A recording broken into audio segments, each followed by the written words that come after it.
नमस्कार, मैं हूं पूजा सिंह और आप देख रहे आरएन टीवी नेशनल हरियाणा संवाद के हमारे इस खास बुलेटिन में स्वागत है आपका। रुख करेंगे खबरों का, जहां चंडीगढ़ में मुख्यमंत्री नायब सिंह सैनी ने स्थानीय निकाय चुनाव के लिए घोषणा पत्र जारी किया। इस घोषणा पत्र में शहरी विकास, साफ सफाई, सड़क, जल आपूर्ति और बुनियादी सुविधाओं को मजबूत करने पर जोर दिया गया।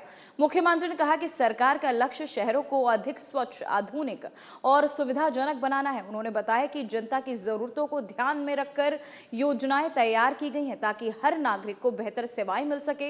इस दौरान उन्होंने विकास कार्यों को तेज करने और पारदर्शिता बढ़ाने की बात कही है। घोषणा पत्र को आगामी चुनावों के लिए सरकार की विकास नीति का आधार बताया जा रहा है। भारत माता की बहुत बहुत धन्यवाद। आज हमारे बीच में जो संकल्प पत्र आज जारी किया है, उस संकल्प पत्र के अवसर पर भारतीय जनता पार्टी के प्रदेश के माननीय अध्यक्ष मोहनलाल कौशिक जी, प्रदेश महामंत्री संगठन फणींद्रनाथ शर्मा जी, संकल्प पत्र कमेटी के हमारे चेयरमैन, हरियाणा सरकार में यूएलबी मंत्री विपुल गोयल जी, हरियाणा सरकार में कैबिनेट मंत्री कृष्ण लाल पंवार जी, हरियाणा सरकार में कैबिनेट मंत्री रणबीर गंगवा जी, हमारी कालका की विधायिका श्रीमती शक्ति रानी शर्मा जी, राज्यसभा के हमारे सांसद कार्तिकेय शर्मा जी, हमारे नगर निगम पंचकुला के चुनाव प्रभारी कंवरपाल गुर्जर जी, विधानसभा के हमारे पूर्व में अध्यक्ष ज्ञानचंद गुप्ता जी, प्रदेश भारतीय जनता पार्टी की उपाध्यक्षा बंतो कटारिया जी, हमारे जिला के माननीय अध्यक्ष अजय मित्तल जी, पूर्व मेयर कुलभूषण गोयल जी, पूर्व मेयर जिन्होंने अभी भारतीय जनता पार्टी की सदस्यता को ग्रहण किया है, मैं स्वयं उनके निवास स्थान पर जाकर के उनको भारतीय जनता पार्टी की सदस्यता दिलवाने का काम किया। ऐसी बहुत ही वरिष्ठ नेत्री पूर्व में मेयर रही श्रीमती उपेंद्र अहलूवालिया जी, और मंच का हमारा संचालन कर रही पानीपत की मेयर कोमल सैनी जी, और आज इस संकल्प पत्र 2026 जिसके बारे में विपुल गोयल जी ने पूरा ब्रीफ में आप सबके सामने वो विषय रखा है। आज इस अवसर पर हमारे पार्टी की सदस्यता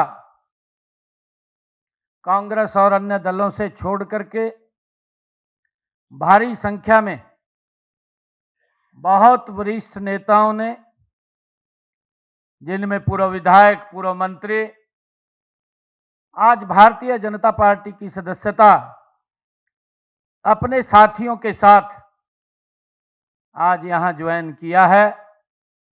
मैं सबसे पहले तो भारतीय जनता पार्टी परिवार लगातार बढ़ रहा है, जो सब लोग आज भारतीय जनता पार्टी को ज्वाइन किया है, मैं उन सब का पार्टी में स्वागत भी करता हूं, उनका अभिनंदन भी करता हूं। आज उन्होंने अपने साथियों के साथ भारतीय जनता पार्टी ज्वाइन किया है। साथियों, इस अवसर पर जब हम संकल्प पत्र आज जारी किया है, हमारे पत्रकार छायाकार साथी हमारे बीच में हैं। मैं उनका भी स्वागत करता हूं, उनका अभिनंदन करता हूं। सभी हमारे पार्टी के पदाधिकारी और कार्यकर्ता उपस्थित हैं।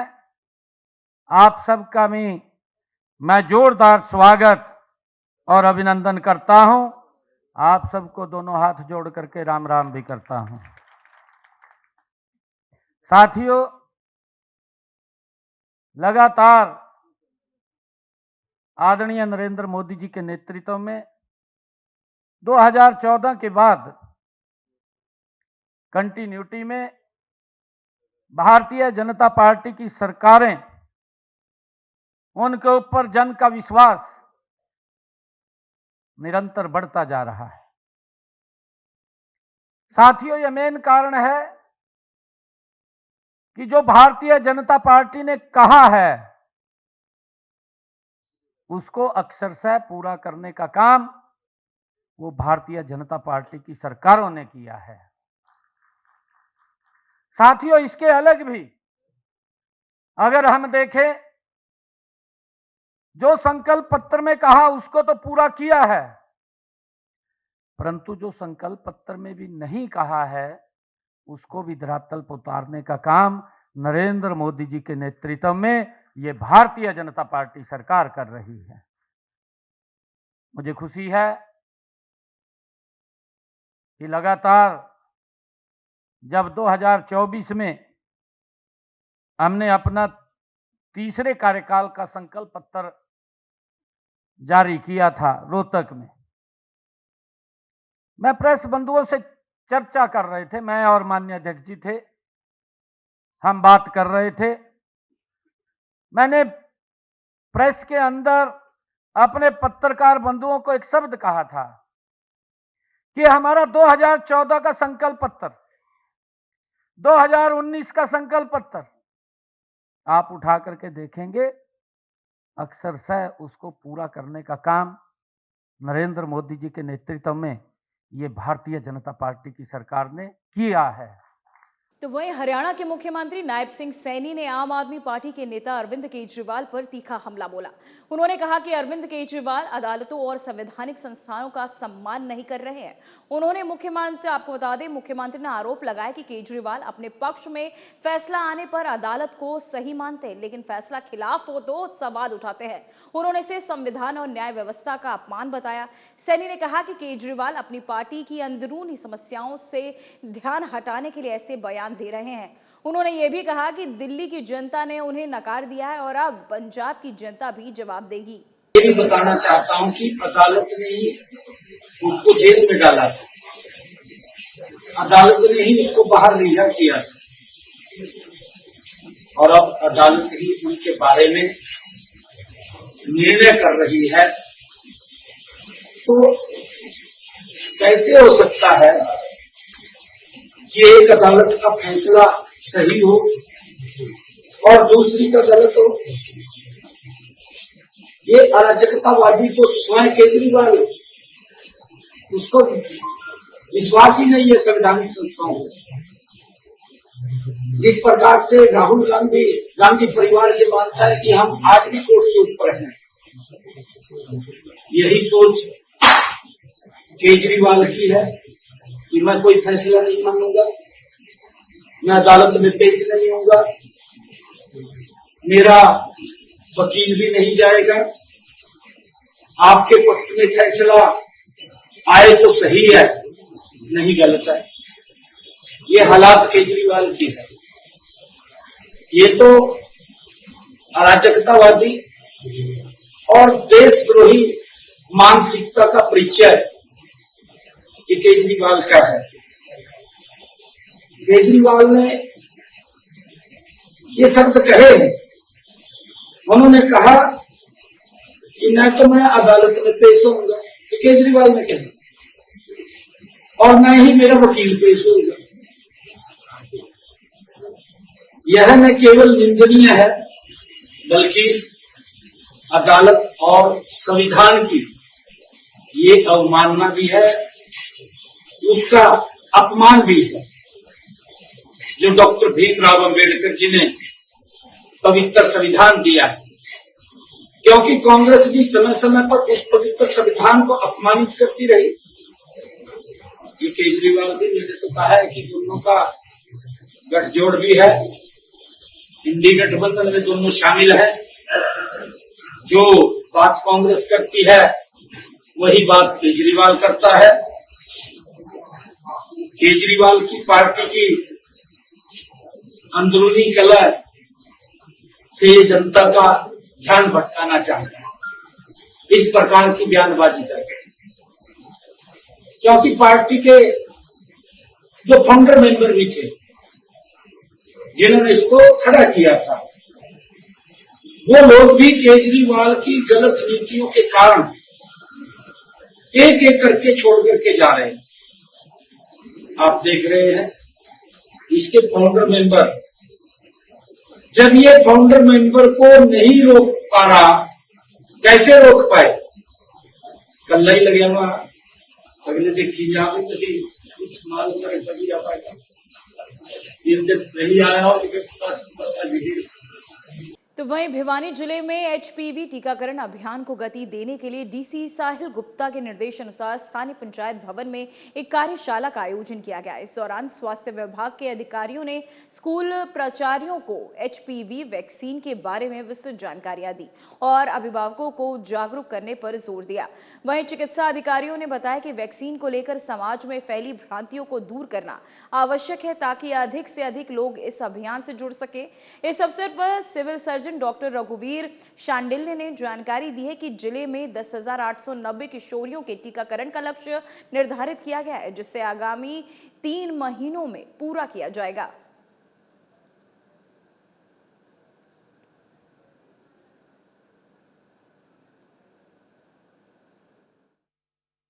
सरकार के द्वारा लिया गया ये एक अद्भुत और बेहतरीन प्रोग्राम है, जिसमें हम अपनी बच्चियों को एक विशेष रूप के जो है कैंसर से बचा सकते हैं।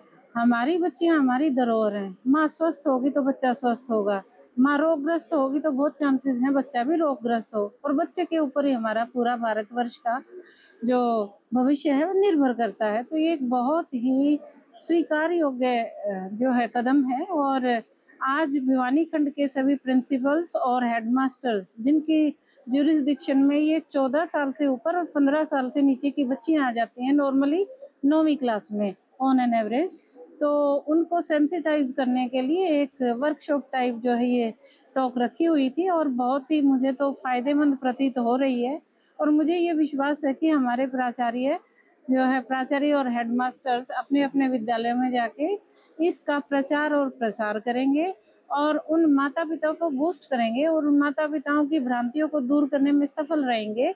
जो समाज में भ्रांति फैली है उसका निवारण करने में सफल रहेंगे कि इस तरह के वैक्सीनेशन से कोई नुकसान है। तो मुझे ये विश्वास है कि इसमें हम सफल होंगे और हमारी बच्चियों को एक जो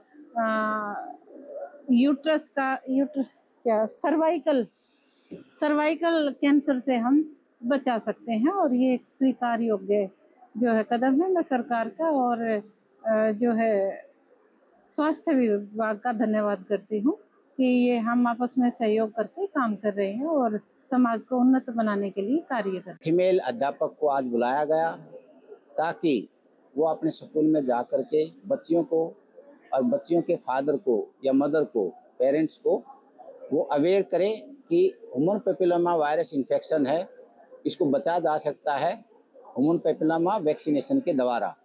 अगर हम इसके वैक्सीनेशन करवा लेते हैं तो इसका वो लेटर ऑन लाइफ में ह्यूमन पैपिलोमा इन्फेक्शन नहीं होता। अगर ये इन्फेक्शन नहीं होता तो लेटर ऑन सर्वाइकल कैंसर भी नहीं होता। सर्वाइकल कैंसर पूरी दुनिया में तीसरे नंबर पे आता है संख्या में और भारत में दूसरे नंबर पर है संख्या में।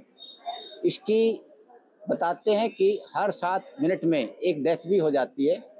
तो उसको रोकने के लिए भारत सरकार ने 28 फरवरी को हमारे आदरणीय प्रधानमंत्री के द्वारा इसका इनॉग्रेशन किया जा चुका है।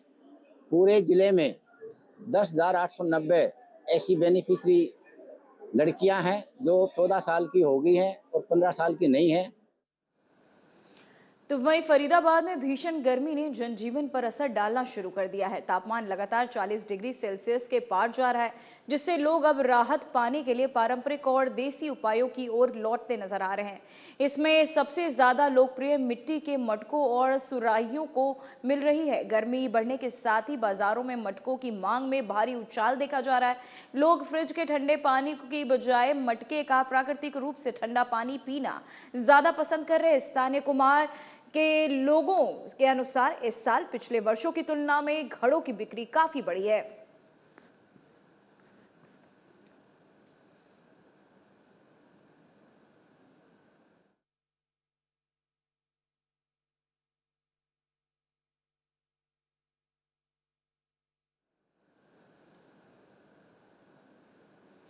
तो वहीं भिवानी के बिचला बाजार में पिछले 3 महीनों से पेयजल संकट गहराने के कारण लोगों का गुस्सा फूट पड़ा।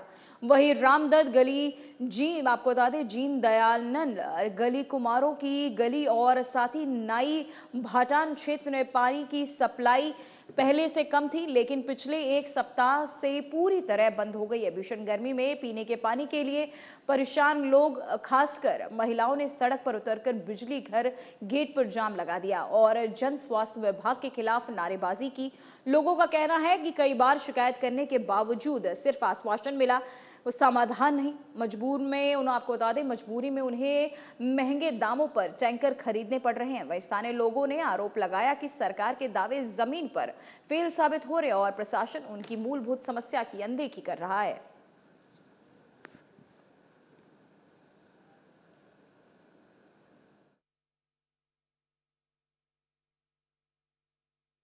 मेरा नाम सुभाष शर्मा है और मैं रामदत्त गली से हूँ।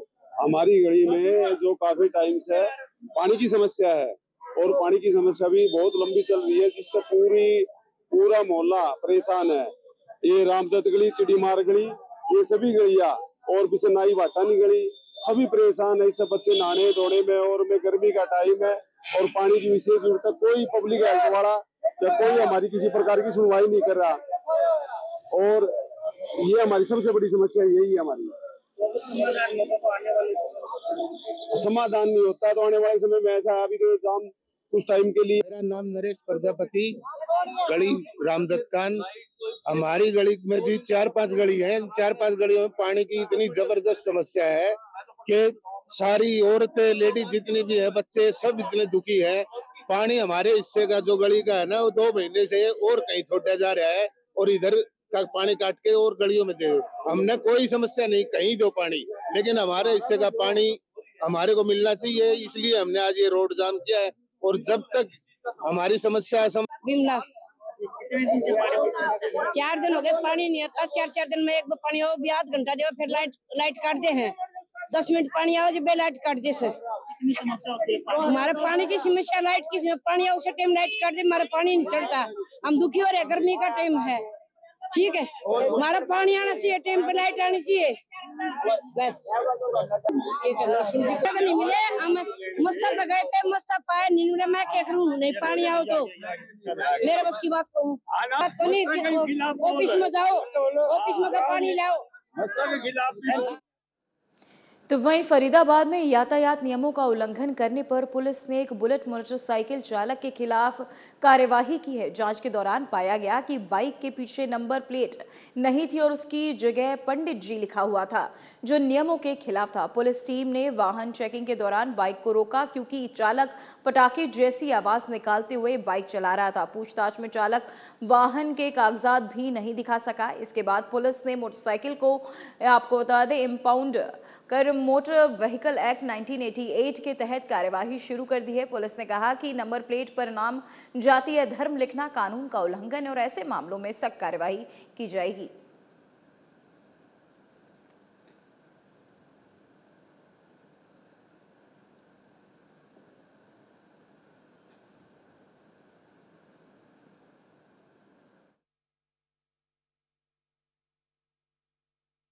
का चालन क्या है, बुलेट बाइक का चालन क्या है, किस तरह से बाइक की और कौन सी बाइक का चालन है? ये बाइक है अपना इनफील्ड बुलेट। तो लड़का पटाखे चला रहा था, वो जा रहा था, जिसको हमने दौड़ के रेस्क्यू किया है। लाइसेंस वैसे मांगा, नहीं कुछ पेश कर सका, जो यहाँ हुड़दंगबाजी करते हैं और पटाखे छोड़ते हैं बैग से। आए दिन लोग बहुत परेशान रहते हैं कि पटाखे का शोर कानों में जाता है, जिस तरह से फायरिंग हो गई है, इस तरह से लगता है लोग। हाँ, बिल्कुल ऐसे लगता है जी। तो आज कैसे काबू किए सर? ये सामने से ही चौकी के सामने से रोड है जो हमारा सोना रोड, इस पर जा रहा था बड़ी तेज पटाखे छोड़ते हुए। इसको हमने रेस्क्यू किया है और इम्पाउंड कर दी गाड़ी इसकी।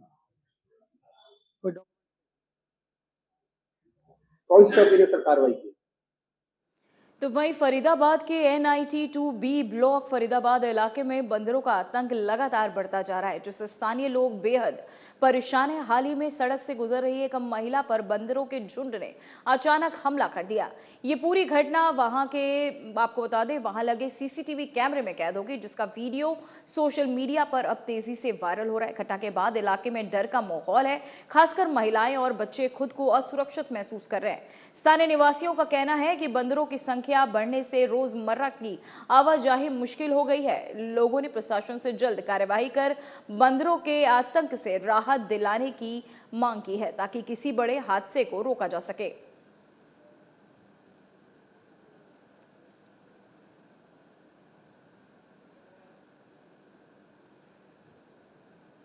तो वहीं पानीपत के एक स्थानीय इलाके में देर रात एक दुकान में अचानक आग लगने से अफरा तफरी मच गई।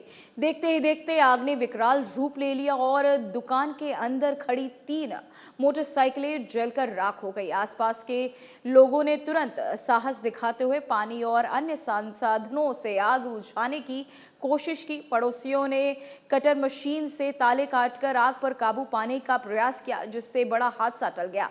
वहीं सूचना मिलने पर फायर ब्रिगेड भी मौके पर पहुंची, लेकिन तब तक स्थानीय लोग आग को काफी हद तक बुझा चुके थे। इस हादसे में दुकान मालिक को करीब 3 लाख रुपए का नुकसान हुआ है। शुरुआती जांच में शॉर्ट सर्किट से आग लगने की आशंका जताई जा रही थी।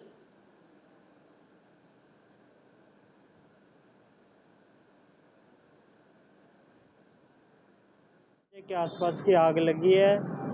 मैं दुकान बढ़ा करके घर पे गया था और इतने में 15 से 20 मिनट के बाद पड़ोसियों ने फ़ोन कर दिया हमें कि तेरी दुकान में आग लगी हुई है। और मुझे लगता है इतना कि शॉर्ट सर्किट के हिसाब से आग लगी है ये।